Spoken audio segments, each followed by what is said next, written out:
الحمدللہ رب العالمین والصلاة والسلام علی سید المرسلین اما بعد اعوذ باللہ من الشیطان الرجیم بسم اللہ الرحمن الرحیم ورفعنا لک ذکرک صدق اللہ العظیم رب اشرح لی صدری ویسر لی امری واحلل عقدۃ من لسانی یفقہوا قولی۔ آئیے سب سے پہلے عقیدت و محبت میں ڈوب کر اپنے اور سارے کائنات کے مرکز عقیدت شمع بزمی ہدایت تومین دیوالی تاجدار عرب و عجم حضور احمد مصطفیٰ محمد مصطفیٰ صلی اللہ تعالیٰ علیہ وسلم کی دربار شاہانہ میں بانداز غلامانہ شریف کا نذرانہ پیش کرنے کی سعادتیں حاصل کریں۔ پڑھیں اللہم صلی اللہ علیہ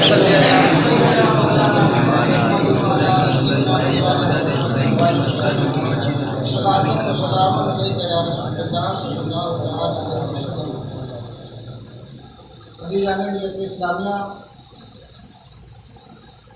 اس آیت کریمہ کی تلاوت کا سرنامہ شکر کی حیثیت سے ہم نے سرپاشن کیا۔ اس آیت کا مفہوم ہوتا ہے کہ محبوب ہم نے آپ کے ذکر کو آپ کی خاطر بدل دیا۔ اللہ تعالیٰ نے اپنے محبوب کے ذکر کو اتنا زیادہ بلند کیا، اتنا زیادہ بلند کیا، اتنا زیادہ بلند کیا کہ صوفیاء کرام فرماتے ہیں کہ اللہ تعالیٰ نے اتنا بلند کیا کہ جو اس کے محبوب کا ذکر کرتا ہے وہ بھی بلند کر دیا جاتا ہے۔ جتنے لوگ بلند والا ہیں، اگر آپ تحقیق کریں تو سب لوگوں نے جتنا اپنے محبوب کا، اپنے آقا کا تذکرہ کیا، اللہ کے حبیب کا ذکر کیا، ان کا ذکر اتنا ہی ہوتا ہے۔ اور اس بلند والا رسول کا تذکرہ جن لوگوں نے جتنا زیادہ کیا وہ اتنے ہی بلند والا ہونے چاہیے۔ تو محبوب کا ذکر تو بلند والا ہے ہی ہے، بلکہ لوگوں کو، جو لوگ ان کا ذکر کرتے ہیں ان کو بھی بلند والا کرنے والا ہے۔ میرے عزیزو، اب آپ غور کریں تو اللہ تعالیٰ نے محبوب کے ذکر کو ہمیشہ سے لوگوں کی زبان پر جاری و ساری رکھا۔ فرشتے بھی حضور صلی اللہ علیہ وسلم کا ذکر کرتے ہیں، انبیاء علیہ السلام بھی حضور صلی اللہ علیہ وسلم کا اپنے اپنے ادوار میں ذکر کرتے رہے۔ حضرت آدم علیہ السلام کے بارے میں تو بہت مشہور ہے کہ جب ان کی دعا قبول ہوئی، حضور صلی اللہ علیہ وسلم کا وسیلہ دیا تو اللہ تعالیٰ نے پوچھا کہ اے آدم، تم نے میرے محبوب کو کیسے جانا؟ تو کہا کہ یہ اللہ، جب میں نے آنکھ اٹھائی، جب اپنی نظروں کو میں نے اٹھایا تو جنت کے ہر باب پر، جنت کے جو محل ہوتے ہیں، محل کا جو دروازہ ہوتا ہے اسی کو باب کہتے ہیں، باب ابواب جنہ پر جہاں جہاں پر میری نظر پڑی، جنت کے درختوں پر، اس کے پتوں پر، جہاں جہاں میری نظر گئی میں نے دیکھا تیرے نام کے ساتھ تیرے محبوب صلی اللہ علیہ وسلم کا ذکر موجود ہے، کلمہ طیبہ لا الہ الا اللہ محمد رسول اللہ لکھا ہوا ہے۔ تو میں نے سمجھ لیا کہ جو نام تیرے نام کے ساتھ ملا ہوا ہے، متصل ہے، یقیناً وہ تیرا محبوب ہے۔ تو ہر نبی اپنے اپنے حساب سے، اپنے اپنے دور میں اللہ کے محبوب صلی اللہ علیہ وسلم کا تذکرہ کرتے رہے، اور جتنے نبی آتے رہے دنیا میں اپنی امتیوں کو بتاتے رہے کہ پیغمبر آخر زمان صلی اللہ علیہ وسلم جو اللہ کے محبوب ہیں، جب وہ جلوہ گر ہوں گے، جب ان کا زمانہ پانا تو ان کے ہاتھ پر مسلمان ہو جانا، ان کی اوپر میں شامل ہو جانا، ان کی دین کی نشر و اشاعت کرنا، ان کی مدد کرنا۔ اور میں بھی اگر ان کا زمانہ پایا، میں نے پایا، تو پھر میں ان کی غلامی کرنے پر فخر محسوس کروں گا۔ تو ایسا ان کا ذکر ہے اور ایسی ان کی غلامی ہے کہ بڑے بڑے نبی اللہ تعالیٰ سے دعا کرتے رہے کہ اللہ اس آخر الزمان تیرے محبوب ہیں ان کی امت میں ہمیں بھی داخل فرما، یہ شرف ہمیں بھی عطا فرما۔ تو اپنے محبوب کی بہت اعلیٰ شان ہے، برا فانا لگا ذکر کا ہے سایہ اس پر، بول بالا ہے تیرا ذکر ہے اونچا تیرا۔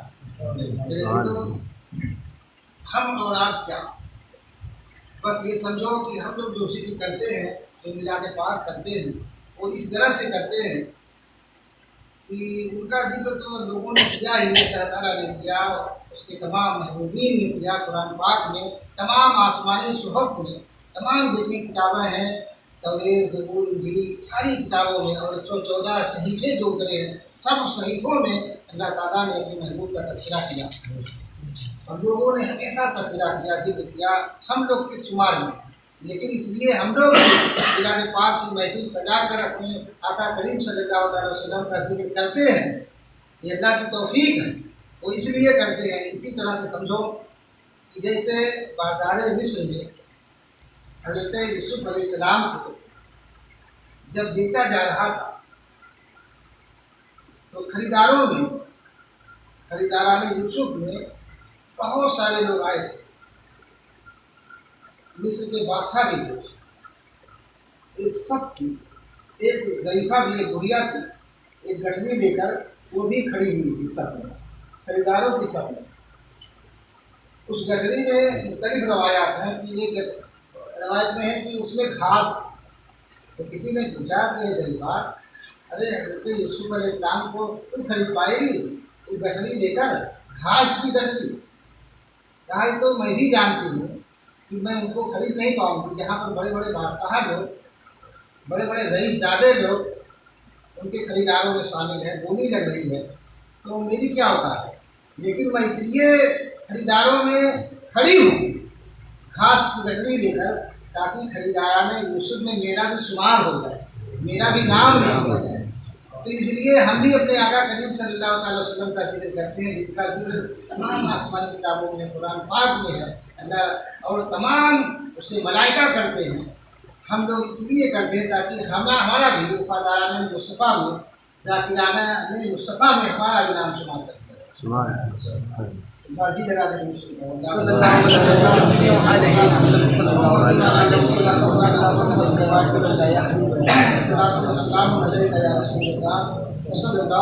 علیہ وسلم۔ میرے عزیزو، ہمارے آقا بہت ارقو وعدہ شان ہے، کوئی بیان ہی نہیں کر سکتا، اور اللہ تعالیٰ نے ایسے ایسے کمالات اپنے محبوب کو عطا کیے ہیں، اور ایسے ایسے اختیارات اور تصرفات اللہ تعالیٰ نے اپنے محبوب کو عطا کیے ہیں کہ صرف اگر اختیارات مصطفیٰ پہ گفتگو کی جائے تو پوری رات کافی ہو، صرف حکومت مستقبی پر اگر گفتگو کیا جائے تو 2-4 گھنٹہ کچھ نہیں۔ جو بھی کمال، جو بھی وصف، جو بھی خوبی، اسی کو عنوان بنا کے اگر گفتگو کی جائے تو میرے عزیزو کوئی گفتگو کر نہیں سکتا، بلکہ یہی کہے گا کہ بس جیسے ان کے واقعات، ان کے کمالات کے بیانات ایک سمندر ہے، کوئی راتوں دن گفتگو کرے، ذکر کرے تو کہے گا کہ مجھے صرف ایک قطرہ ملا۔ تو میرے عزیزو بس اسی قطرے کو آپ بھی سماعت فرما لیں، ورنہ اور دیگر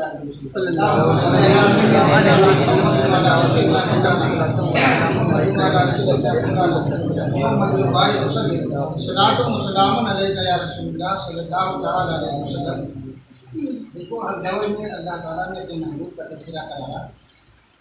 آپ اس واقعے سے سمجھنے کی کوشش کریں، اندازہ لگائیں، اور اس کے واقعے میں آپ کو یہ جانکاری بھی ہوگی کہ مدینہ شریف کی آبادی کیسے پذیر ہوئی، یہ مدینہ شہر بسا کیسے، بہت سے لوگ جانتے ہوں گے، لیکن بار بار ہم سنیں تاکہ اپنے محبوب کا ذکر ہو جائے، اور اس شہر مدینہ جو شہر آبرو ہے، جو شہر عزت ہے، جو شہر آرزو ہے عاشقوں کا۔ دیکھو، جو محبوب ہوتا ہے، محبوب کی جو بھی چیز ہوتی ہے، اس کا شہر ہو، اس کے خیال ہو، اس کے صحرا ہو، اس کے جنگلات ہوں، پہاڑ ہو، جو بھی محبوب سے منسوب جو چیز ہوتی ہے وہ بھی محبوب ہوتی ہے۔ تو اس لیے شہر مدینہ کیسے بسا، کن پاک ہستیوں نے اس کی بنیاد رکھی، اس کا وجود کیسے ہوا، اس کو ہم سماعت فرما لیں۔ اس واقعے میرے عزیزو، ایک بادشاہ تھا یمن کا، اس کا نام تھا حمیری، اور یمن کے جو بادشاہ ہوا کرتے تھے اس کو تبا کہتے تھے۔ تبا کا مطلب ہوتا ہے بادشاہ۔ یمن کا تبا تھا جو بادشاہ تھا، اس کا جو تذکرہ کتابوں میں آیا ہے تبع اول اور حمیری، تو تبع الحمیری، اس کو آپ اس طرح سے پوری تقریروں میں سنیں گے، تبع الحمیری۔ تو حضور صلی اللہ علیہ وسلم کی تشریف آوری سے 1000 سال پہلے کا واقعہ ہے۔ 1000 سال پہلے کا واقعہ ہے۔ بہت بڑا بادشاہ تھا، تو اس نے ایک مرتبہ اپنی سلطنت کا دورہ کیا، تو بہت شاہانہ شان و شوکت کے ساتھ 1,00,000 سے زیادہ اس کے جو سپاہی تھے گھوڑ سوار تھے، اور 1,32,000 پیادہ پیدل چلنے والے لشکر تھا، اور اس میں 400 علماء تھے۔ اس دور میں جو نبی تھے، اس نبی پر ایمان لانے والے جو تھے وہ بھی مسلمان تھے، موحد انہیں کہا جاتا ہے۔ جو لوگ گمراہ ہو جاتے ہیں، جو لوگ نہیں بات مانتے، وہ تو کافر ہیں، لیکن جو لوگ نبی کی پیروی کرتے ہیں، اطاعت کرتے ہیں، ان کی تعلیمات پر عمل کرتے ہیں، اس دور کے لوگ بھی کسی بھی نبی کی امت رہے ہوں وہ مسلمان کہلاتے ہیں۔ اسی لیے ہم کہتے ہیں سب سے پرانا مذہب ہمارا اسلام ہے۔ اس لیے حضرت آدم علیہ السلام کا یہ مذہب تھا، تمام انبیاء علیہ السلام کا یہی مذہب تھا، یہی دین تھا، اسلام۔ اب ہمارے آقا کریم صلی اللہ تعالی وسلم نے اس کے رخ دیبا کو سوار کر پیش کیا اور خوبصورت بنا کر پیش کیا، یہ مکمل ہوا تھا۔ یعنی اس اسلام کی عمارت کی تعمیر تمام انبیاء علیہ السلام نے کی۔ کسی نے ستون بنایا، کسی نے دیوار کھڑی کی، ہمارے آقا کریم صلی اللہ علیہ وسلم نے آ کر گویا کہ اسلام کی پوری عمارت، پورا محل بہت خوبصورت بنا دیا۔ تو تمام لوگوں کا مذہب اسلامی رہا، اور ان کے جو ماننے والے تھے، جو صحیح راستے پر تھے، جو بھٹکے نہیں تھے، وہ سب مسلمان تھے۔ تو 400 علماء کرام تھے، تبعول حمیری کے لشکر میں 400 علماء کرام تھے، یہ لوگ بھی ساتھ تھے۔ تو جب مکہ میں آئے لوگ، اس کے پہلے راستے میں جتنے بھی شہر پڑے، راستے میں جتنے بھی قصبے دیہات، جوگ در جوگ لوگ آتے رہے اور بادشاہ کا لشکر دیکھتے رہے، اس کی شان و شوکت دیکھتے رہے، بادشاہ بہت خوش ہوتا ہے۔ لیکن جب مکہ میں کارواں داخل ہوا، جب بادشاہ جو ہے تبعول حمیری جب مکہ میں داخل ہوا، تو مکہ کے باشندے جو ہے اس کو خاطر میں نہیں لائے، دیکھنے کے لیے کوئی نہیں آیا۔ تو اس کو بڑی ناراضگی ہوئی، غصے میں آیا، پوچھا کہ تمام لوگ تو دیکھنے کے لیے آئے مجھے ہر جگہ ہر شہر میں، لیکن مکہ کے لوگ کیوں نہیں آئے؟ تو کسی نے بتایا کہ اصل میں مکہ میں ایک گھر ہے جسے کعبۃ اللہ کہتے ہیں، اور یہ بہت معزز گھر ہے، اور یہاں کے جو باشندے ہیں وہ خدام ہیں۔ پوری دنیا کے لوگ آتے ہیں اور اس کا حج کرتے ہیں، اور یہاں کے لوگ جو باشندے یہاں پر ہیں، یہاں پہ ہیں، ان کو وہ لوگ دیتے ہیں نذرانہ وغیرہ، اسی سے ان کی گزر بسر ہوتی ہے، اور یہ لوگ کسی کو خاطر میں نہیں جاتے۔ ان کے نزدیک آپ کے لشکر کی کوئی حیثیت نہیں، اس لیے دیکھنے کے لیے نہیں آئے۔ تو بہت ناراض ہوا، اس نے کہا، دل میں ارادہ کیا کہ میں اس کو گرا دوں گا، کعبۃ اللہ کو میں گرا دوں گا اور اپنے ملک میں تعمیر کرواؤں گا۔ جیسے ہی اس کا یہ ارادہ ہوا، ارادہ بد ہوا، فوراً اللہ تعالیٰ نے اس کی ناک سے، اس کے کان سے، اس کے منہ سے، اس کی آنکھوں سے خون کا فوارہ جاری کر دیا، پھر بعد میں بدبودار مواد نکلنے لگی۔ یعنی ایسی بیماری میں مبتلا ہوا کہ تمام حکیم و طبیب جو اس کے ساتھ میں تھے، جو شاہی طبیب تھے، سب لوگ عاجز آ گئے۔ ایک بہت بڑے عالم تھے، روحانی عالم، عالم ربانی، ان کو سمجھ میں آ گئی۔ وہ بادشاہ کے آئے اور بادشاہ کے پاس آئے اور کہا کہ یہ بادشاہ، یہ مرض آسمانی ہے اور میں دیکھ رہا ہوں کہ زمینی علاج ہو رہا ہے، تو ٹھیک نہیں ہوگا۔ اگر تیری کوئی نیت میں کھوٹ ہے، نیت تیری بد ہے، بری نیت ہے، تو اسے توبہ کر لے تو ٹھیک ہو جائے گا۔ فوراً اس نے توبہ کی اور اللہ تعالیٰ نے اسے فوراً شفا کر دیا۔ تو اللہ تعالیٰ ایسے حفاظت کرتا ہے انشاءاللہ الرحمن۔ ایسے ہی آج کے دور میں بھی ہم کمزور اور ناتواں ہیں، کچھ نہیں کر سکتے۔ حکومت ہند کی اور دنیا کی حکومت کی نظریں بد تمام مسلمانوں کی مقدس جگہوں پر، عبادت گاہوں پر لگی ہوئی ہے۔ انشاءاللہ الرحمن اسی طرح سے اللہ تعالیٰ وہ توانا ہے، قدرت والا، اسی طرح سے وہ خود حفاظت فرمائے گا۔ آپ لوگ، ہم لوگ صرف بس اس مالک کی اطاعت کریں، اس کے محبوب کی سنت پر عمل کریں، تو اس کا کام ہے وہ عبادت کرے گا خود۔ تو اب وہ جو ہے بادشاہ تو قائم ہوا، توبہ اس نے کی اور اس کا مرض ٹھیک ہے۔ اگر آج بھی ہم لوگ سچے دل سے توبہ کر لیں اور اپنے آقا کریم صلی اللہ تعالیٰ وسلم کی سچی غلامی قبول کر لیں تو انشاء اللہ الرحمن آج پھر ہمارے حالات بدل جائیں گے، ساری بیماریاں سارے ناسور ختم ہو جائیں گے۔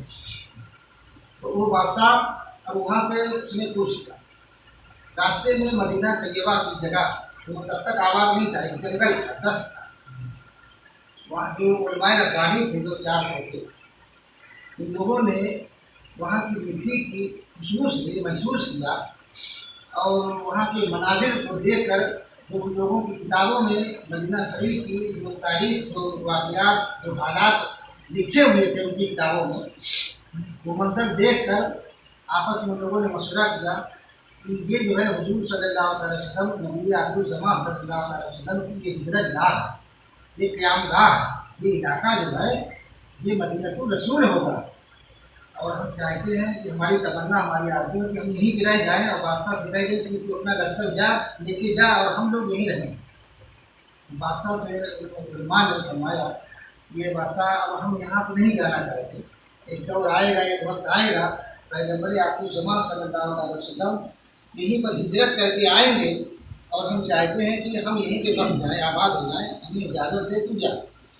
تو جب اس نے سنا یہ بات تو اس نے کہا کہ جب یہی جگہ ہے وہ، تو ایسا ہے کہ اب ہم یوں ہی نہیں جائیں گے، اب یہاں پہ 400 عالیشان عمارت تعمیر کی جائے گی۔ جو 400 علماء نے کہا تھا کہ ہم لوگ یہیں پہ رہنا چاہتے ہیں، تو بادشاہ نے کہا کہ اب 400 عمارتیں تعمیر ہو، 400 گھر تعمیر کیا، اور اس نے یہ بھی کہا کہ 1-2 منزلہ عمارت تعمیر کی جائے، وہ میری طرف سے خصوصی جو حضور صلی اللہ علیہ وسلم نبی آخرالزماں صلی اللہ علیہ وسلم جب ہجرت کر کے آئیں گے تو یہ ان کے لیے گھر مخصوص ہے، اس میں کوئی اور نہیں رہے گا، جب وہ آئیں گے تو اسی میں رہیں گے۔ تو 2 منزلہ عمارت خوبصورت مکان تعمیر ہوا اور اس کے بعد وہاں سے ہی چلا گیا۔ اب وہ علماء کرام وہاں پہ بستے رہے، اللہ تعالیٰ نے بڑی برکتیں دی ان کے اولادوں میں، اور اسی طرح سے سمجھو کہ مدینہ شہر آباد ہے، یعنی حضور صلی اللہ علیہ وسلم کے عشق کی بنیاد پر اس شہر کی بنیاد پر عاشقوں نے اس شہر کو بسایا، اور حضور صلی اللہ علیہ وسلم کی تشریف آوری سے 1000 سال پہلے، یعنی اس سے پتہ چلا کہ اللہ تعالیٰ نے اپنے محبوب کا تذکرہ ہر دور میں کرواتا رہا، اور ابھی تو جلوہ گر محبوب نہیں آئے ہیں لیکن عاشق پہلے ہی سے پیدا کر دیے گئے ہیں، ان کا تذکرہ کرنے والے پہلے ہی سے دنیا میں موجود ہیں۔ اور آج بھی اتنا جان لو، جو لوگ سچے عاشق ہیں حضور صلی اللہ علیہ وسلم کے، وہ بہت خوش نصیب ہیں، اس لیے کہ یہ ان کے حصے میں عشق ہے۔ اللہ تعالیٰ نے جب اپنے محبوب کو دنیا میں بھیجا تو ان سے محبت کرنے والے دل بھی پیدا کر دیے۔ اب جو دل محبت کرنے والے ہیں خوش نصیب ہیں، اور جو محبت نہیں کرتا وہ اپنے آپ کو سمجھے، اس کی کوئی حیثیت نہیں۔ تو وہاں پر وہ لوگ بسے، اب ایک دوسرے کو نصیحت کرتے رہے، لیکن جاتے جاتے بادشاہ نے وہ حمیری نے کام اور کیا، اس نے ایک خط لکھوایا، اس خط کا مضمون یہ تھا کہ یہ طبع الحمیری کی جانب سے نبی آخرالزماں صلی اللہ علیہ وسلم کے نام جو اللہ کے محبوب ہے، یہ میرا خط جب حضور صلی اللہ علیہ وسلم تشریف لائیں گے تو یہ بھی لکھا ہوا تھا کہ ان کے حوالے کر دینا، ان کو میرا ایک خط دے دینا۔ تو اس میں لکھا تھا کہ اے نبی آخرالزماں صلی اللہ علیہ وسلم، میرا نام طبع الحمیری ہے، اور میں آپ پر ابھی سے ایمان لاتا ہوں اور آپ کی دست مبارک پر غائبانہ طور پہ بیعت کرتا ہوں، اور میں آپ کا وفادار امتی ہوں۔ اب یا رسول اللہ صفی المسلمین صلی اللہ علیہ وسلم، کل بروز قیامت مجھے مت بھول جانا، میری شفاعت آپ ضرور فرمانا۔ یہ سب باتیں اس نے لکھ کر اور جو سب سے بڑے عالم تھے